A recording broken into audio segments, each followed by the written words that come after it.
We finally have a new adaptation of Percy Jackson and the Olympians, and it's on Disney Plus right now. Is it any good? Let's find out right now. Maybe I won't even need a sword. I'm gonna need a sword. Welcome back to the channel, everyone. I hope you're all doing well. As I said in the intro, we're going to be reviewing the first two episodes of Percy Jackson and the Olympians on Disney Plus right now. I felt like it's the best time to review it because the first two episodes are out. Everyone's starting to watch it. I might review the whole season when it finishes, but I do really just want to talk about the first two episodes here because, I've been a big Percy Jackson fan for a long time. But before we get started, make sure to leave a like on this video, subscribe to the channel. We're on the road to 500 subscribers. I know most of you probably already know who Percy Jackson is, what it's already about, but I'm going to read a quick plot synopsis just for you guys to know what the show is all about. 12-year-old modern demigod Percy Jackson is coming to terms with his newfound divine powers when the sky god Zeus accuses him of stealing his master lightning bolt. With his friend's help, Percy must restore order to Olympus. So yeah, a lot of you probably watching this video and watching the show probably already know what Percy Jackson's about. Probably have already read the books. I'm a big fan of the series. I've read like the all 5 Percy Jackson original series books a couple times, each of them. I really, after watching these first 2 episodes, I really already want to go back and read them again because it just reminds me of that time just reading the books. I've read them in elementary school, read them in middle school, read them in high school. I still read them now that I've graduated high school. It's just, it's an easy read. I think Rick Riordan's writing is actually very good. I love how he writes his characters, especially Percy Jackson. It's just one of my favorite characters of all time in just any piece of fiction. I feel like he's a really great character. Love the story, mythology that's going on there. I haven't read Heroes of Olympus yet, which is like the sequel series to the Percy Jackson book, which adds a couple more characters. I do plan to read that. It's going to be interesting to see, how far they can go with this series. I'm wondering what the numbers are going to be for these first 2 episodes when they come out, because if this show is really successful, maybe they'll adapt all 5 books. Then maybe we could get a Heroes of Olympus series or a movie. But I think it does work better as a series here now that I've seen these first 2 episodes, because we've had those first 2 Percy Jackson movies with Logan Lerman. I thought those were a lot of fun. I know a lot of people aren't the biggest fan of those. In quality terms, I feel like they're pretty weak. They rush a lot of plot lines, a lot of stuff you didn't really see in those first 2 movies compared to the books. But, I have a lot of fun with it. I think the cast did great, but having this be a show is just a lot more interesting, a lot more fluid. I think it works a lot better because you can really just, the first book is pretty short, so we're going to get a lot of details from this first book, and you can already see it in these first episodes. The episodes are roughly like 40 minutes each, and you get a lot of details, a lot of the stuff that we missed in the first movie, and I really like that. I cannot wait to see the later episodes of when we get into more of the darker stuff of the story, because we're only really into we have he fought Mrs. Dodds and all that, did the capture the flag, which was great. I love the capture the flag stuff. We've only gone through just a little bit of it in Camp Half-Blood. We haven't really gone on the mission yet, which happens pretty soon into the story. But yeah, I love how it's more accurate. I think Rick and his wife worked heavily in the production on this. I think they wrote most of it too, but I think they were on set for like a lot of this, I heard. So this is why it's basically more accurate to the books, which is, I'm happy for him. I'm surprised he got basically 2 chances to make this happen, because with the movies, now with the show, but it's finally going to come to fruition in, the best way possible. And it starts, and I love how the story just started with the famous Percy Jackson monologue.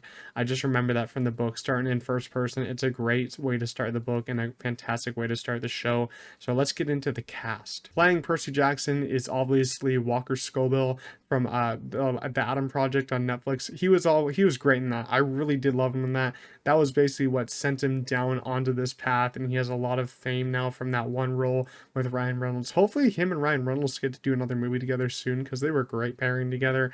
But Walker, he's great here. I think that he plays Percy so well, and he does a great job of playing Percy's stupid kind of silly moments, because Percy in this first book, he doesn't really know too much at the beginning, because he doesn't even know what a half-blood is, and he's kind of just a little bit silly, and Walker does a great job of playing like this silly factor.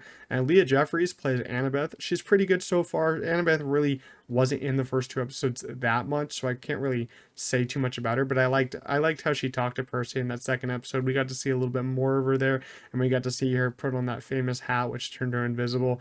I was not sure if they're going to add that detail, because the CGI goes and all that could get messed up just a little bit, but I'm glad that they added that detail. And Aryan Simhadri, who plays Grover, thought he did great.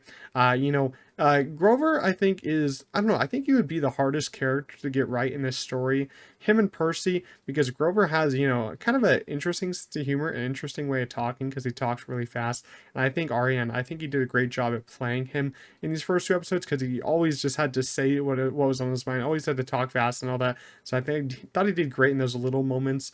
But as I said, in these first two episodes, you don't really have too many moments with Grover and Annabeth. It's mostly just Percy and Charles Bushnell, who plays Luke. I think he did a great job.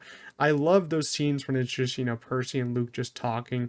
Luke is training him before, Luke does some pretty bad things in this whole series. Luke is, kind of one of the big major villains in this whole series. If you've read Percy Jackson, if you haven't and you've been living under a rock, well, that's kind of your fault. But I'm really interested to see kind of Charles Bushnell and how he portrays Luke in those later episodes by the end of the story and in those later books, because Luke, as I said, goes on that very dark path. And Jason Mantzoukas, who plays Dionysius, I thought he did a great job. Jason Mantzoukas is always very funny in his roles, and I think that was a perfect casting decision for here.